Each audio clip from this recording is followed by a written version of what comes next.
17,000 IEM. Aside from the Noble Gold Sultan, this might be the most expensive IEM on the market. And I still remembered when I first got into this hobby. Back then, the craziest thing on the market was the Visioneer Earl Koenig.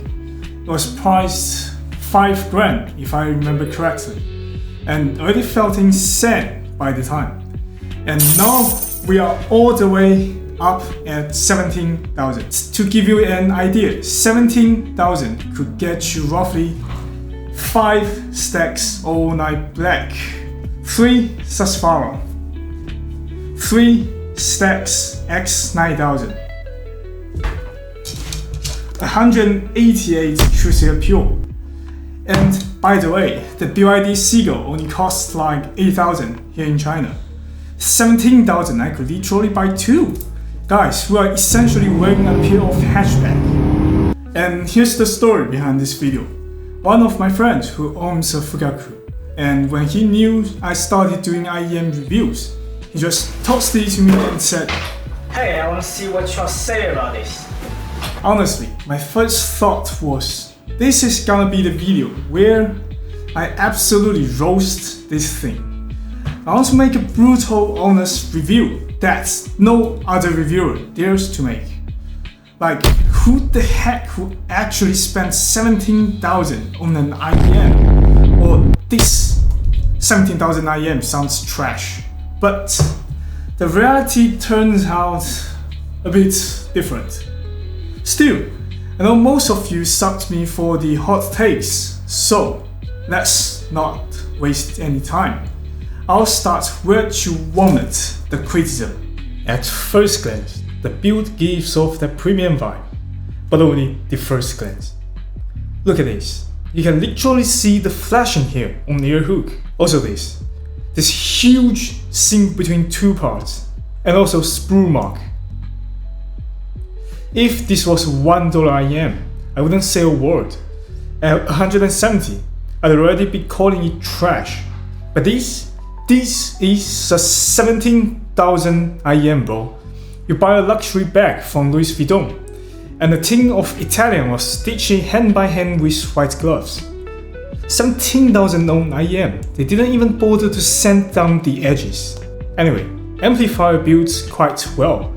You have got this forged carbon plate, very sleek. CNC milled aluminum frame. Okay, this looks good at least. The most standout thing about this IEM Fugaku is probably its MEMS driver.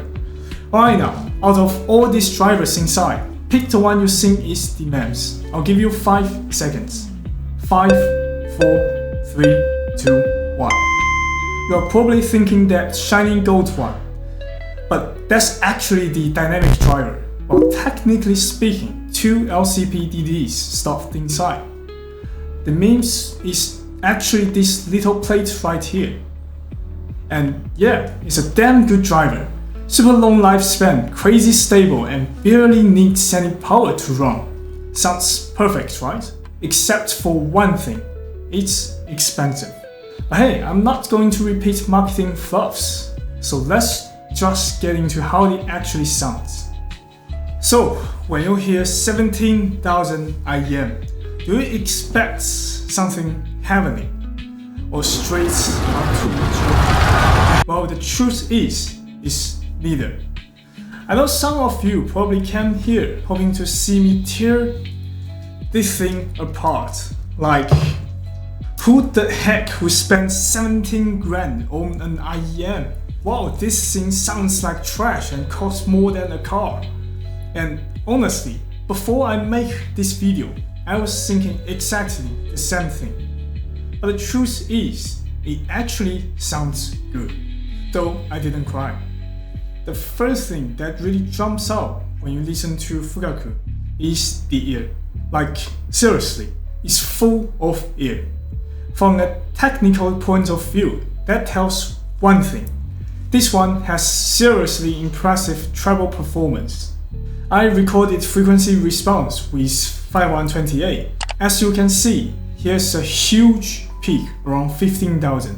That's what gives you those extra ears. You hear these ears in shimmer of cymbals, breathiness in female vocals, and even their delicate bowing texture on strings. This peak will boost ear to a more significant level, but it may lead to a problem. It can possibly mean it's peaky.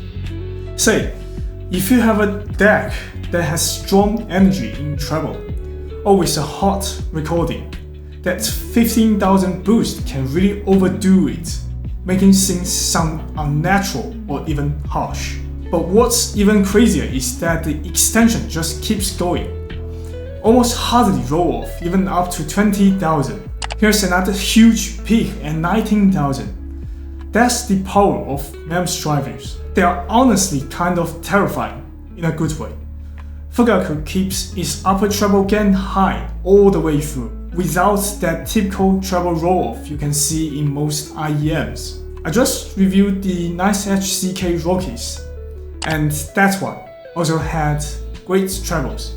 Very smooth, very delicate, and it could also deliver the ears too, thanks to the EST driver.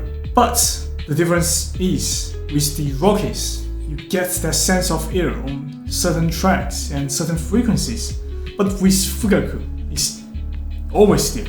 Now, when it comes to the mids, Fugaku adds this really sweet coloration to vocals, like a cozy warm hue that's just comforting to listen to. And I mean that it has this sweetness, especially noticeable when I'm listening to anime tracks. The vocal tones feels tender, expressive, catchy, and it leans slightly forward. And if you take a close look at the graph, you'll notice that the main peak in the mids isn't sitting exactly at 3000 Hz. It actually peaks a bit earlier. That slight shift brings the vocal image slides forward, which makes singer feel just a touch closer. Although not quite in your face. That vocal actually reminded me of Audio-Technica AD1000 I had way back. And by the way, you could buy 30 pairs of AD1000 with 17,000, and the vocal texture is just silky. This is the only appropriate word to describe it. Now, is this what you'd call a neutral mid-range? Not really. Is there a natural one? Well, yes and no. It sounds incredibly, unnaturally natural. Like the singer is right here in front of you, singing with a sense of realism. But at the same time, it's not what people sound like in real life. It's a beautified version of reality. A kind of flavored naturalness. Just like I knew anime isn't real, but does it stop me from loving it? Now let's talk about the bass. This is a full, rich bass, honestly.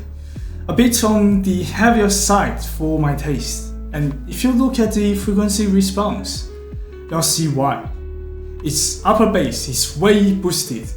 Higher than the Rocky, higher than the JM1 with 8 dB bass boost. Holy cow, it's even higher than the Harman. The main character here is that boosted upper bass.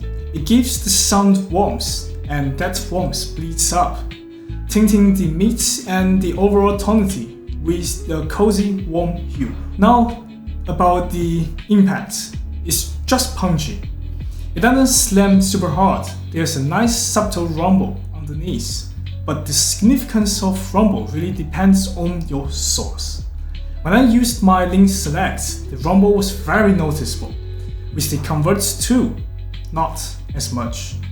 The punch kind of drowns it out unless the track really pushes the sub-bass detail. And does it have that chest-reaching sub-bass? Nope. Now about the Soundstage. At first I thought, okay, nothing special. Like, it sounded normal. Not bad, but not huge either. But then I started testing with a few different tracks, and that's when I realized this one actually has widest soundstage among IEMs. It just doesn't flaunt it.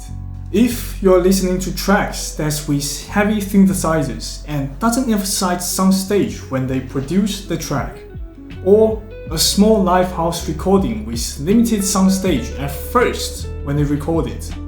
The stage won't magically feel huge. It'll just match what the track gives. But the moment you play something with wide horizontal details, like instruments spread far left and right, boom, it opens up. Suddenly, you'll find the soundstage opens up like never before. It's subtle, but when it kicks in, you realize, yeah, this is probably as big as widest soundstage IEM can get. So, overall, very impressive. And trust me, I want to roast this thing, but I honestly couldn't find any real flaw in this sound. The biggest problem here is just one thing: the price. At 17 grand, I could build an entire system that sounds just as good, or maybe even better in certain ways. But then again, what does worth even mean? If your bank account is just a string of numbers 7, 8, 9, 10 digits deep, then sure, why not? Buy the Fugaku, sing its praises, call it the second coming of audio enlightenment. But yeah, the tech here is insane. If it were priced at 3,000 or 4,000, the IEM market will implode overnight. But it's 17,000, and I'm just a normal guy who pays for my gear and bargain for value. So all I can say is